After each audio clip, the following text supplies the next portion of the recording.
Hey guys, welcome back to the third installment on the SLMKIII. In this episode, we're going to be going through the basics on your sequencer. Now, if you haven't seen the other videos, there's two more before this. It's a playlist. Check those out first. And if you're caught up, then let's go. So in the last episode, we focused on building our zones. On this episode, we're going to focus in on the sequencer. So we're going to turn off our zones and we're going to turn on our sequencer.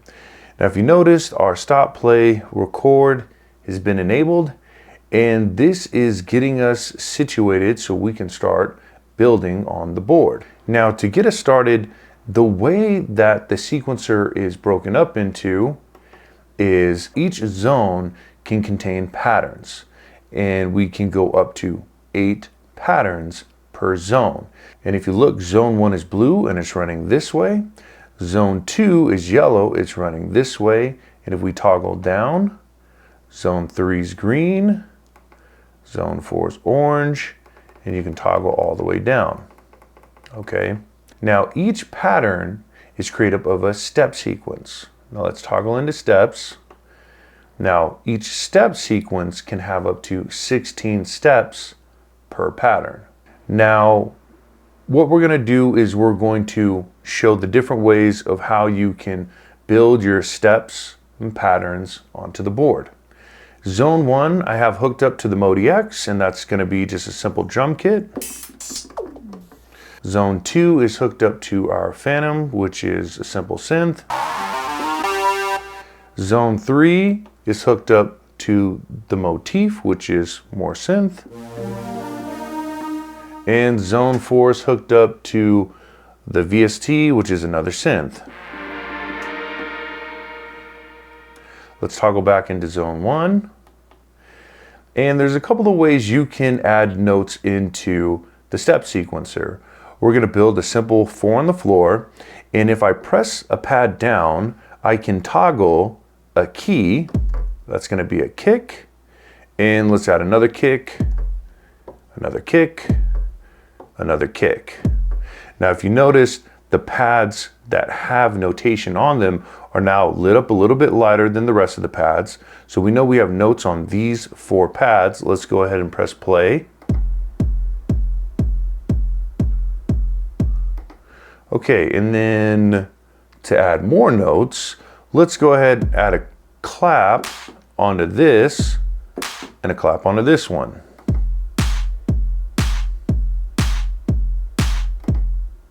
Now we're going to go ahead and add a hi-hat onto this one and onto this one.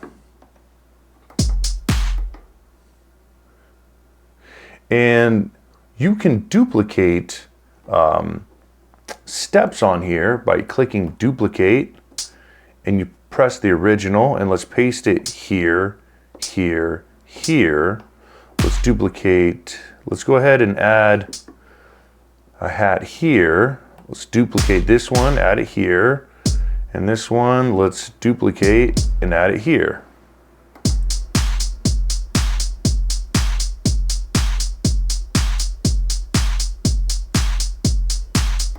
Now you can set up each pad however you like by simply pressing the pad and adding the notation on there. And the cue of it being red lets you know that it's being played by the board. Now, if we toggle back into patterns, we built our first pattern on zone 1. And if I press play, it's highlighted. But if I toggle over to the next pattern, it's not going to play anything. Now, just like our steps, we can duplicate our patterns. We can click duplicate, press the source, put the destination, and now it should play the steps that we built on the previous pattern. Now let's say on this pattern, we want to remove the kicks from them. We can simply go into steps and let's remove the kicks from that pattern. Let's press play.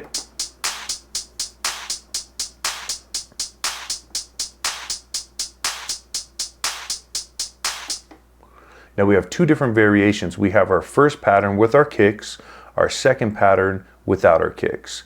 Now let's go ahead and duplicate. Now let's say in our third pattern we want to remove the snares. Let's make sure we're highlighted. Go to steps, and we're going to remove the snare. Let's go back into patterns. Now we have three variations of our drum sequence. We'll toggle the first one. We'll toggle the second one. And then the third one. Now we should be able to toggle between our patterns, and it should transition pretty seamless.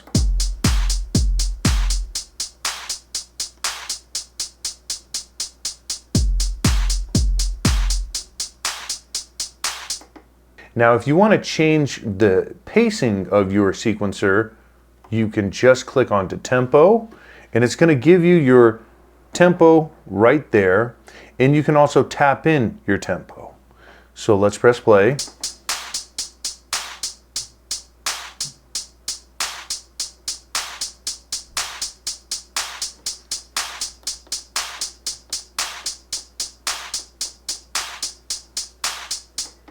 You can adjust it however you like. But for this example, we're going to leave it on 120, and let's go back into our steps. Another thing that we can do in our steps is you can dive in a little bit deeper. If you press options, this is going to show each one of your steps. You have 1 through 8, toggle down, and you have 9 through 16. And you can adjust the velocity, the gate, the chance, okay? The other thing that you could do is you can adjust the pattern. Now this is going to affect the speed, the direction, your start position, your end position. There's a bunch of different ways you can utilize this if you really want to get deep in here. I'll go through a quick example. Let's press play.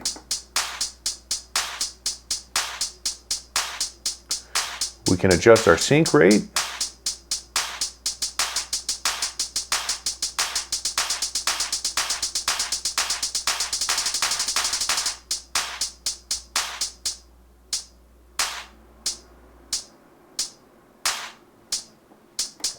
Now this is helpful if you want to shorten up the steps. We can always go to duplicate, and let's just create a simple 4, and let's change our start and end to right here.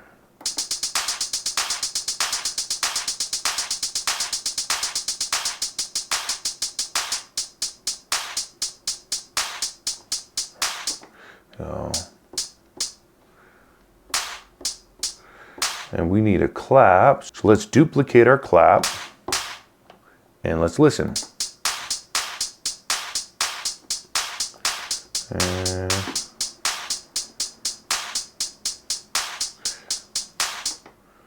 let's change this. We're off a little bit to a 4-bar.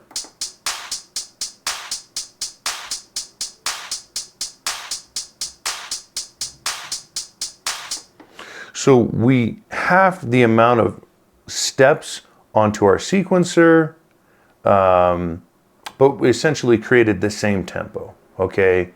Let's go back to our patterns, and let's get rid of that by duplicating this and sending it here. Let's go back into our steps. Add our claps.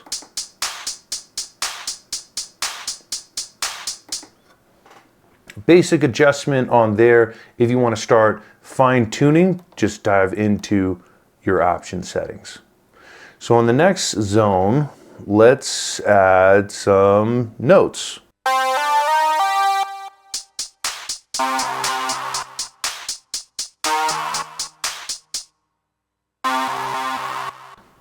Now, we don't have to toggle in our notes. We can actually record from the zone itself into the sequencer. There's two ways to do it.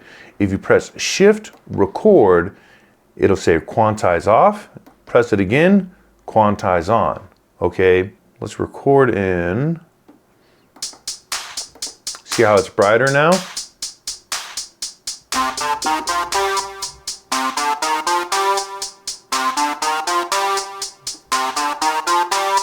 Now, what if we don't want a one-step looping sequence? That seems kind of repetitive. Another way that we can do this is we can go back into our patterns and notice how it's only flashing one. You can have it toggle multiple patterns by pressing multiple notes. Now, if you notice here, it's telling you you have 4 patterns.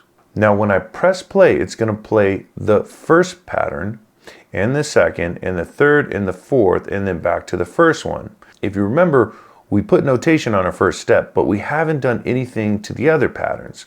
So in theory, it's not going to play anything once we leave this first pattern.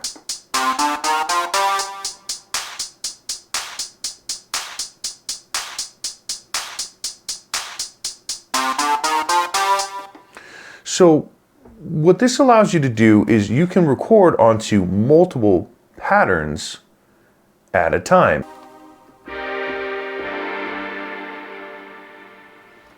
Actually, what we're going to do is we're going to record into this zone. So let's go ahead and start that.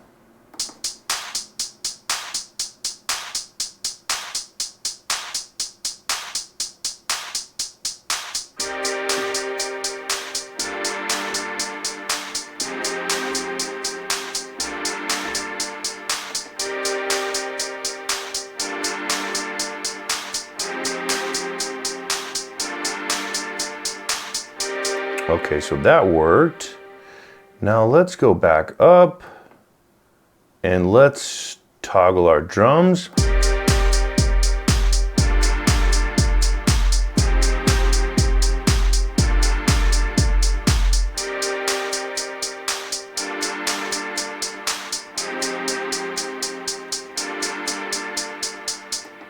Now let's go ahead and duplicate this and let's go into this sequence and let's shorten this up. Let's remove the kick from there. Let's remove it from there. And let's remove it from there.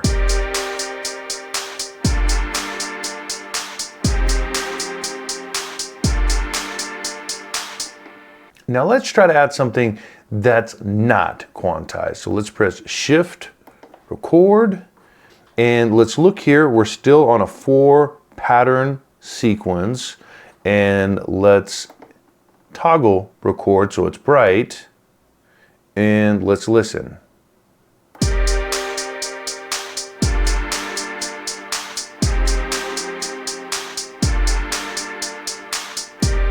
Now I want to add something here, so let's see what we can come up with.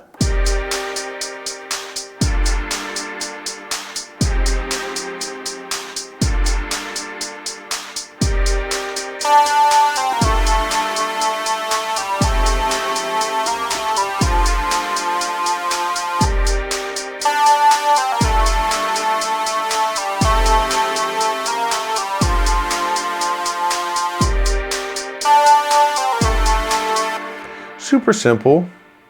Let's go back over into our third zone and let's enable the quantize back on. This is quantize is on, and let's take a listen.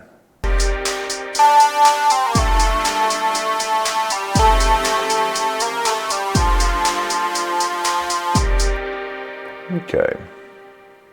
Not a big fan of that, but it's a demo track, so let's toggle up and let's go ahead and let's mute this one.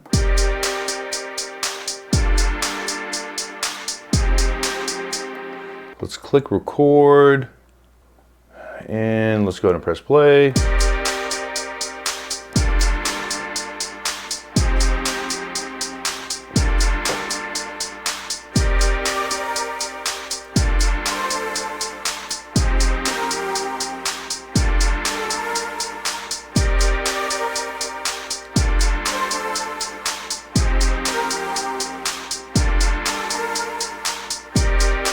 Let's go ahead and scroll up.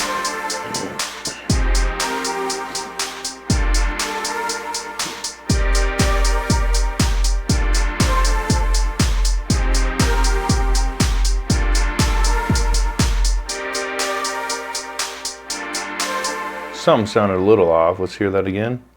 Let's go into our steps.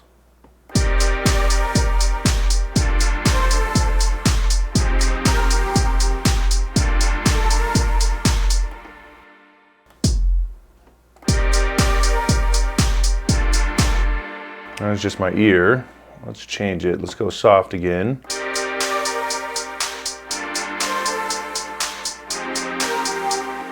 Okay, so we have something basic kind of put together. And the other thing you could do, you can mute or solo each part.